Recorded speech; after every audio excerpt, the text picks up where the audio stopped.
Click 125 ba? Or click 160 na?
Andito po tayo sa Nemar Pila ng Honda at kararating lang ito, magdidiskarga po sila ng Click version 4. Gagawa nga po natin comparison review sa 160 at saka itong version 4. Ngayon pong February 17, 2026, meron na rin pong Click version 4 ang Nemar Honda Pila. Located lang po ito dito sa Purok 2, San Antonio, tabing kalsada lang po, Pila, Laguna. Okay, nung nakaraan nag-review tayo, black and then white ang ating naabutan. Doon sa kabila nga po, so ito yung hinihintay ko, yung favorite color kong gray. Ayan, ang gwapo pala sa personal. Dalawang standard type nga po, and then isang smart edition, then isa pong Honda Beat na matte black. Kaya ayan mga riders na naghahanap ng kulay gray, Click version 4 na standard, ito available na po dito sa Honda Nemar Pila.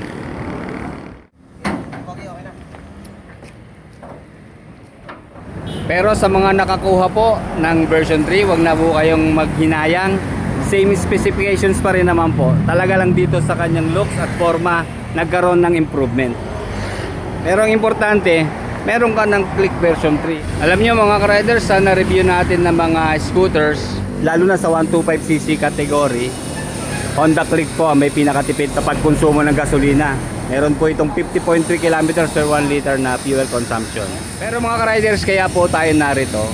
Igagawa natin ang comparison review sa Click 160 kasi napuna ko, medyo nagkakahawig po sila eh. Pero mamaya ididikit natin sa 160 ha. At kayo na po ang musga. Pero ang gwapo po talaga itong kulay gray oh. Ang galing ng kanya mga decals design. Sky blue at saka pink. Umagay naman, di ba?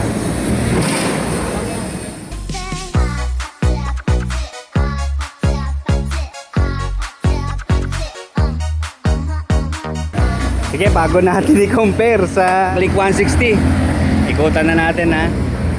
Okay, syempre ganun pa rin naman. Yung pinagbago dito sa front view, ang tulis niya oh. Yung mga decals design, panalo rin mga riders oh. Terno-terno sila. Ang ganda ng color combination po ng pink, blue, and then white. And then black syempre. So may gray pa nga rin pala. Lahat pala naka-glossy na mga riders. Unlike nga po dun sa premium, ayun, o ito isa pa standard. Dun sa premium naka-matte black po eh. Or matte axis gray nga pala. So dito talaga ako sa combination ng gray and black na kulay at nabibighani ng gusto. Yung kanya pong dimension, kung tititigan nyo, parang sukat lang ng version 1. Karoon tayo ng version 1. Gantong-ganto yung sukat niya.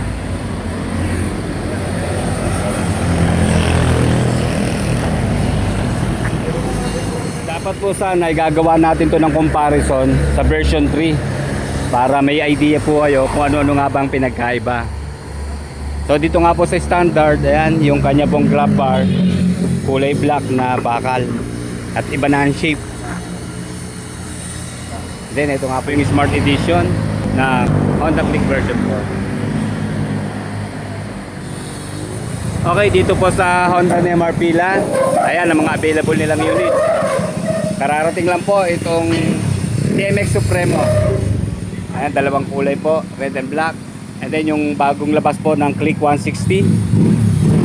And then PCX 160 version 2, red and white. And then sa kabila yung mga TMX na 125cc, mga pan-tricycle. Then sa loob po, marami pa rin silang available na units.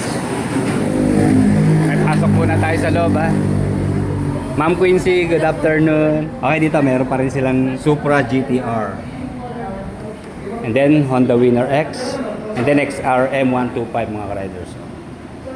And then sa likod, ayan, mga kulay red na Honda Beat 110. Okay, ito magandang kulay gray. So guro, gagawa natin ng review ito. Mukhang bagong decals ito ng Honda Beat ha. Then isa pa hong mga enduro motorcycles, CRF 125. Okay, ito naman yung kulay white ng Honda Click 160. Then mga PCX nga po, version 2. White, red, black. And then dalawang variant, nandito po, ABS 160. And then ito pong CBS version. And then dito po sa gitna, XR150L. I-review na natin to siguro 2 months ago. And then CRF 125. And then ito, yung kuya ni CRF 250RX. And then Honda Navi. Yan yung pinakamurang scooter na parang manual transmission. Ito po sa Neymar Honda. Red and white. And then mga pan-tricycle pa nga po. 125 TMX at TMX Supremo 150cc. Magandang umaga mga riders. Ang bibigyan po natin ng comparison ngayong umaga ay ito pong Honda Click 125 version 4 at ito pong 2026 Honda Click 160. Para makatulong po sa inyong pagpili, baka nalilito po kayo sa dalawang ito kung Click 160 na ba ang kukunin o dito tayo sa Click 125 na version 4. Meron po silang tigatlong kulay na available dito po sa Honda Click 160, white, black, and silver. At dito naman po sa Click version 4 na standard type, meron po ditong white, gray, and then black. And then sa decals design mga riders, kayo na po ang mag-judge kung alin sa inyo ang mas okay. Pareho din naman pong maangas yung kanilang decals design, depende na po sa inyo kung alin na yung kursonada. Pero ito naman po ay removable, so kung gusto niyo pong mag-customize ng decals, ayan, marami tayong mabibili through online. Dito po sa kanilang headlight, pareho naman pong split type. Mapapansin nyo lang po, mas pointed po ang ilong nitong si Click version 4. Ito nyo, yukong-yuko siya. Dito naman po sa Click 160, level lang siya, hindi siya kayukuan ha. Pero hindi naman po tayo masisilaw dahil dito sa nakalagay niyang additional na garnish dito sa front. Pareho pong full LED sa lighting system. At dito po sa Click 160, naka-vertical and mataas po yung pwesto ng turning signals. Almost magka-level na po sila ng Honda Click 125. Then yung pong DRL dito sa Click 125 na standard, yan parang letter Y. At dito naman po sa Click ay pareho silang naka-vertical ang position sa DRL at sa turning signals. At dito nakabukod nga po yung DRL dito sa Click. Pero ito may harang lang po na pairings pero magkadugsong po yan. Unlike po dito sa Click 125, bali putol po siya yan. Then dito nga po sa front, meron pong glossy na black na pairings ang Click. At dito naman po sa 125, bali matte black po siya mga riders. And then pareho pong naka-display yung kanilang brand name dito sa front.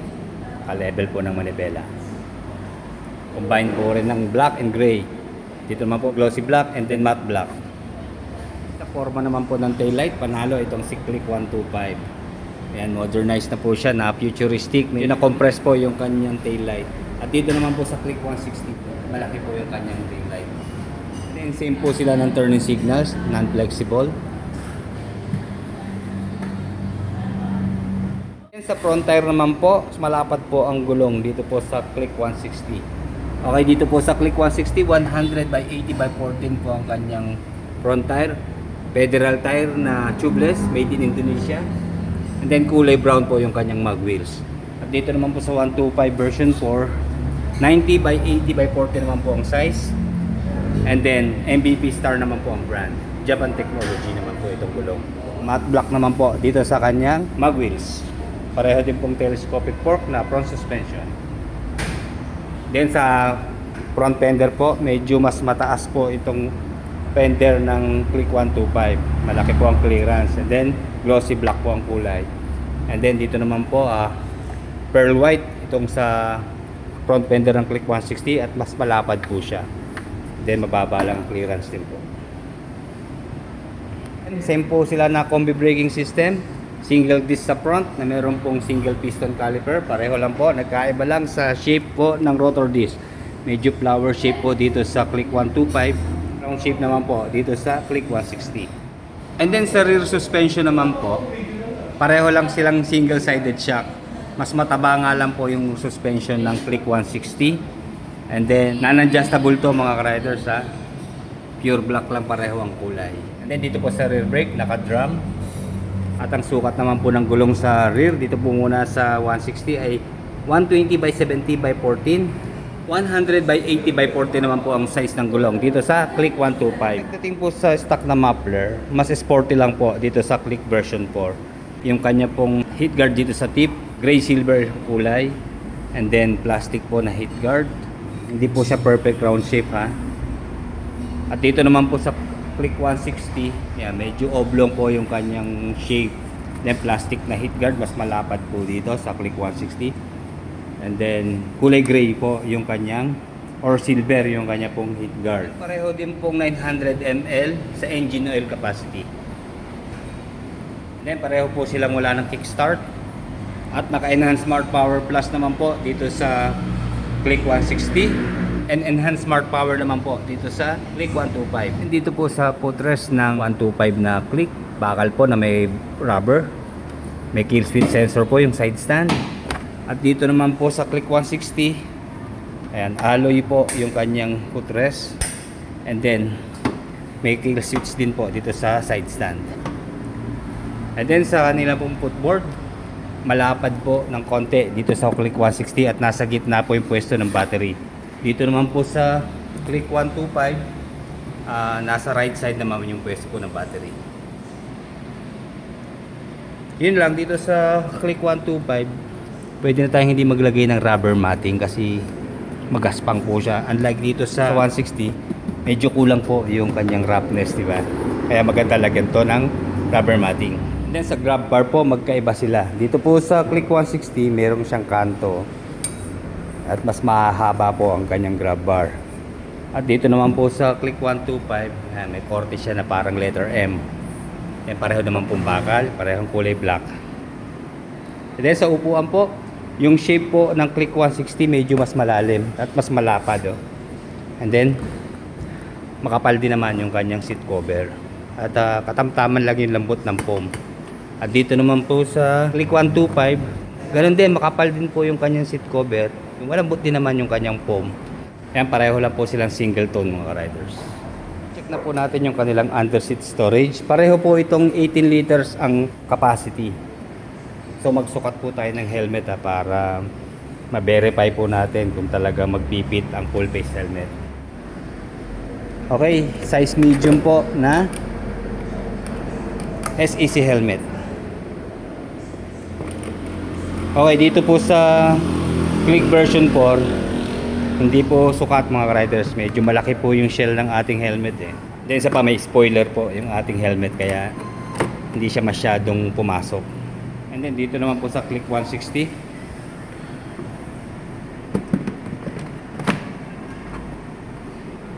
okay, ganoon din po.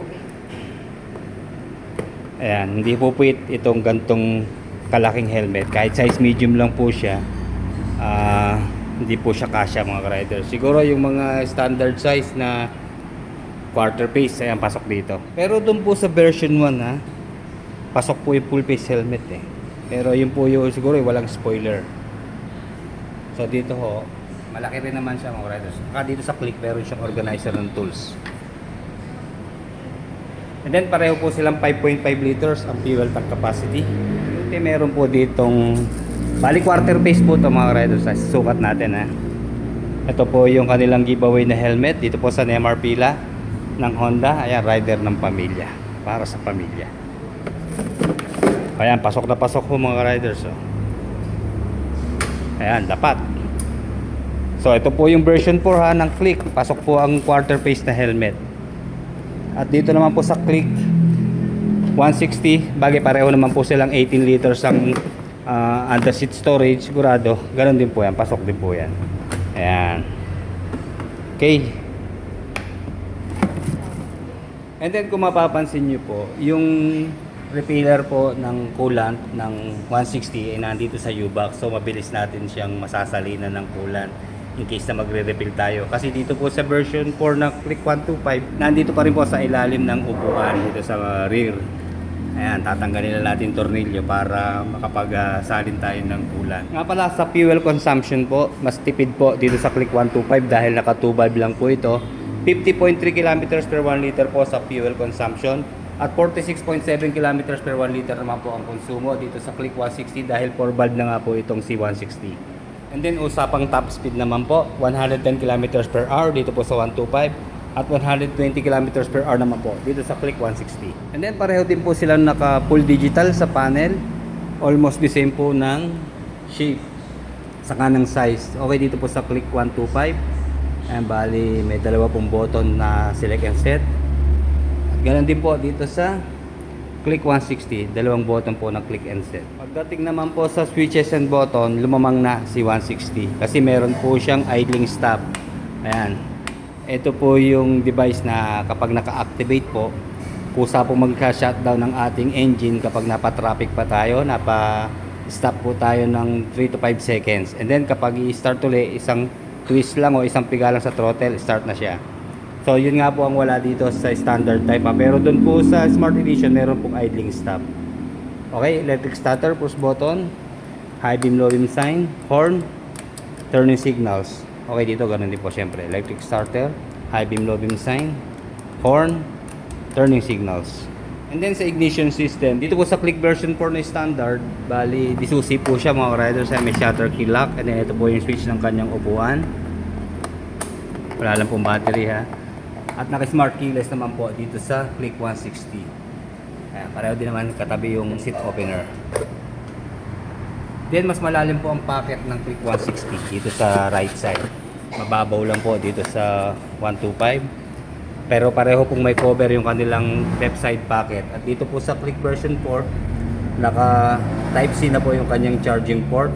At malalim naman yung pong pocket. Ganon din po dito sa Click 160, may cover po yung kanyang pocket dito sa left side. And then check natin yung kanyang charging port. Bali Type A pa rin po mga riders. Ayan, Type A po yung kanyang USB charging port. Pero mas malalim po yung pocket dito sa Click 160. And then ito po yung sura ng kanyang remote control. Okay, sa remote control po ng Click 160, ganun pa rin po, may dalawa siyang button. And then ito yung kanya pong emergency key na kapag gagamitin po natin, ibukod po natin na lalagyan itong emergency key para in case na ma-misplace po natin itong remote ng ating mga motorsiklo, mabubuksan pa rin po natin siya. And then sa side mirror naman po, ayan, magkaiba lang sila ng shape pero pareho naman yung 4 fingers nila, malapad. Ito po ang sa 160 ha, at ito naman po ang sa 125. And then pareho pong may park brake lock yung kanilang mga preno. Ayan, pag in case na mapa uphill downhill tayo, napa traffic, ayan, magagamit natin yan. Pag i-unlock, isang piga lang. So ganun din po dito sa Click 125. And then sa engine specs po, pareho lang silang 4 stroke, single cylinder, 2 valve po dito sa 125 na Click at 4 valve naman po dito sa Honda Click 160. Pareho pong liquid cooled ang kanilang cooling system. Fuel injected po sa fuel supply system. 125cc sa version 4 ng Click at 160cc naman po dito sa Click 160.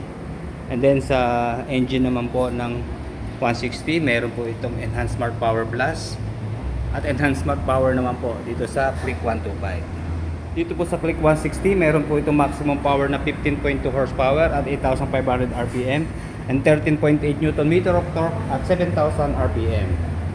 Max power naman po nitong Click version 4 standard, 11 horsepower at 8,500 RPM and 10.8 Nm of torque at 5,000 RPM.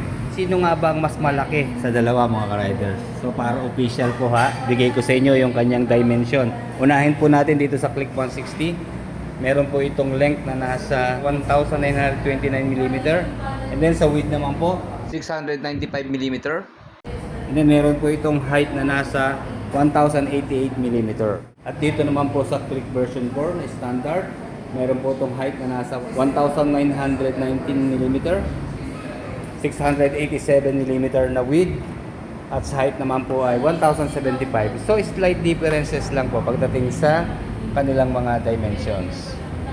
Mas malaki po ng konti si Click 160. Yun pong February 17, 2026. Alamin natin yung updated price ng dalawang motorsiklo na to para may idea po kayo lalo na sa kanilang price difference. Malaki po ang kanilang price difference kasi dito po sa cash price ng 160, 117,850 pesos. 83,350 naman po dito sa Click 125. So meron po silang price difference na nasa 34,500 pesos. Okay, sa installment naman po magda-down tayo ng 14,900 dito po sa Click. And then ayan po yung kanyang tatlong terms ng pagbabayad sa loob ng 1 taon, 2 taon at 3 taon. At dito naman po sa Click 125, 5,900 lang po ang kanilang down payment. And then ayan po yung kanyang tatlong terms sa paghuhulog.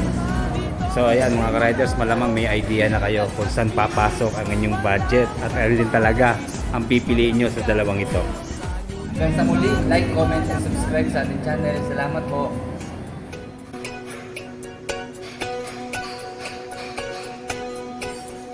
Kay tagal na nating